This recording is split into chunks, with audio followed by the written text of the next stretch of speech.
welcome back to another episode of Cactus Quest. It is I, your host, Hunter, and in today's episode, I'm going to be taking you into New Mexico to tour the greenhouse of kind of a living legend in the cactus community. A guy who has been on hundreds of trips into Mexico, Chile, all through South America, into South Africa, and even into Socotra. I'm speaking about none other than the founder of Cactus Data Plants Nursery, Woody Minnich. So without further ado, I'm going to go ahead and take you into the greenhouse and show you around, and Woody's going to drop some knowledge on us about some of his favorite plants. So I really hope you enjoyed the episode. We're going to do an interview for the second part of the series, and then we got another special little video coming shortly after that. So enjoy. If you're new here, please subscribe to the channel, like the video, and share it with your friends. Peace.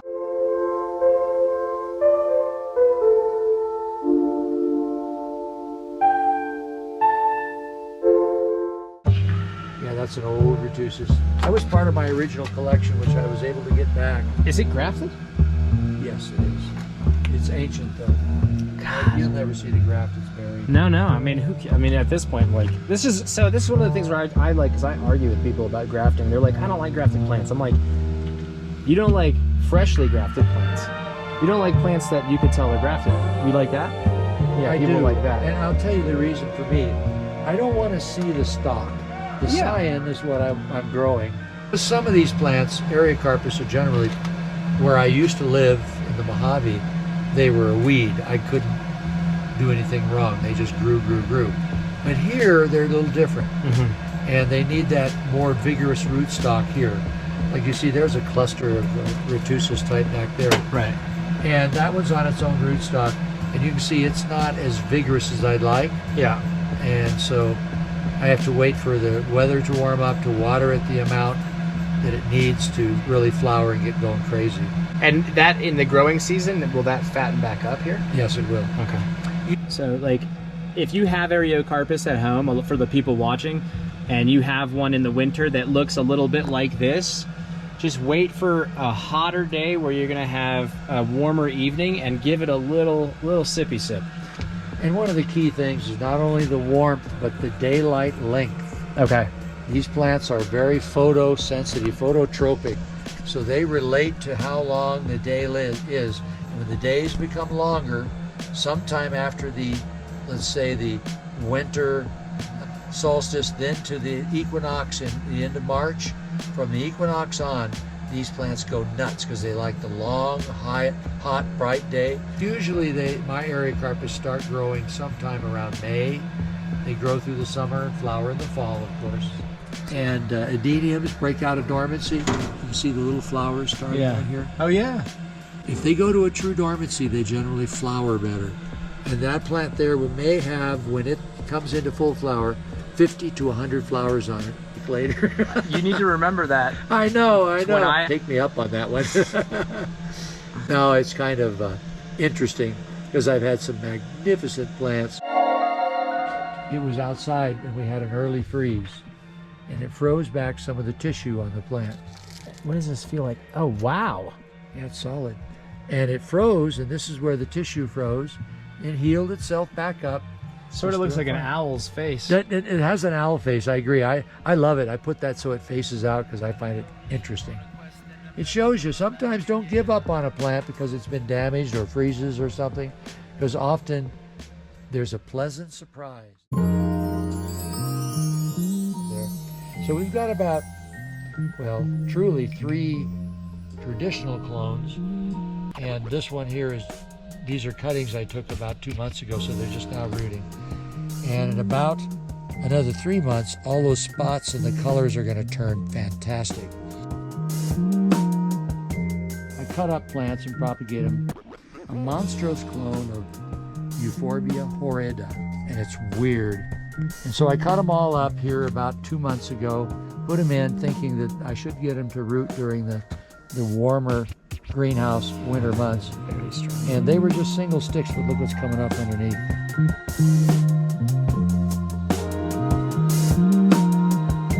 But lion spore, it looks like a big lion, you know what. And it's called Euphorbia clavarioides. Used to be around, disappeared for many years, but what makes it so nice these are not tight anymore. But when it's tightly grown, this will go down to 0 in the winter. Wow. It's a cold, hardy euphorbia. Okay, so the higher elevation in its habitat, it's getting just much colder weather. Yeah, they're cool plants. We've done some propagating. We reintroduced this just a few years ago. It's getting out there here and there, but it's still a pretty rare plant. I've got some friends that are euphorbia lunatics. Lunatics.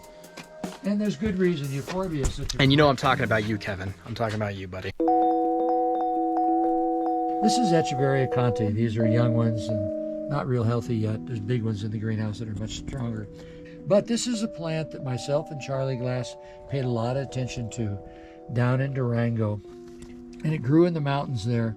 And for years they thought this was the same as the Echeveria in the state of Mexico, District Federal, which was called Echeveria gigantea.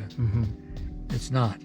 For years we said this should be described, and finally Charlie got it described and named it for CONTE. CONTE was the source where they were recognizing the endangered species and trying to propagate and grow them. And so it was named in honor of the CONTE organization. It's a cool plant. Well, compare this, and this is what they thought it was. And it doesn't take a rocket scientist. They don't. Yeah, they look very different. This is interesting. This plant gets 1 foot in diameter when it's growing in habitat, and they grow on a cliff face down there. And it's a pretty exciting plant to see, along with Mammillary pringala. I really love some of these Pachyphytums, Pachyphytum oviferum and Pachyphytum bracteosum. I like their color. And it's one of those plants, and I'll show you here if you get your camera close enough. You don't ever want to touch the leaf, so watch. You wipe it off. Start wiping off that bloom, we call it. But they're wonderful, and look, they're getting ready to come into flower. Well, it's Pachyphytums, Graptopedilums, and Echeverias that's what got me originally. Really? Yeah. That's cool. That's how it was all this bright, beautiful, chalky colored blues and violets and purples and things. That's what I first started buying. It's interesting because I fell in love with these after many years in field work in Mexico, and I'd be looking for mammillarias. Yeah. Or other things, cacti. And I'd come across these on the cliff faces and stuff down in the southwest side of Mexico, and I'd say, wow, these are beautiful. Look at all the pups here. Yeah. I'll take these off and create a whole new flat for next year. My favorite genus is Astrophytum. For me, Astrophytum myriostigma. It is so gorgeous. It is so symmetric, so architectural, so sculptural, and with those white spots, the stigmas, if you want to call them, the trichomes on the body. I just think it is amazing. And it's a cactus with no spines. Yeah. Remember, this form of myriostigma is... That's coelensis right there. Coelensis. Yeah, now this is myriostigma. This is coelensis. Okay. One of the separators when they're fairly young, coelensis gets 3 feet tall, big column. But one of the separators is the internodal distance between every aerial. Yeah, and then you have this kind of ribbing. Notice the distance ribbing. apart here. And they develop this semi-ribbing, that's right. Okay. I love coelensis. It's a parallel to myriostigma for me. And when I first saw that as a kid, I thought, this is amazing. And then you hear the old terms, the bishop's cap. Right. And that's just what it looks like. But to me, being an architectural person, my degrees in college, I can really relate to it. But here we are in the greenhouse, and we look at things, and I enjoy it. And I get around to some of the collectors, and it's really fun for me getting away from the subject of the plants, but getting to the hobby. I got to tell you, I've been so lucky to meet so many young people. Carlos Moreira, a great young man with great future. Hunter come into the picture, and I met Hunter. How long ago was it, Hunter? A little over a year ago. A little over a year ago. It was at the January show right before everything shut down. Yeah. Before COVID, really, actually. Yeah. We had a really neat time, and meeting these young people, as I mentioned, you guys are the future, and it's so neat to see the excitement, the exuberance, the oneness with the plants that comes with this all. And there are some of us old timers that we've always felt that, and it's so neat. You guys are our future. You're our plants. Thank you guys for tuning in and watching the video. And as always, the quest continues. Make sure, hit that like button. You liked this video, right? It was good? Then subscribe to the channel, baby. It rocks.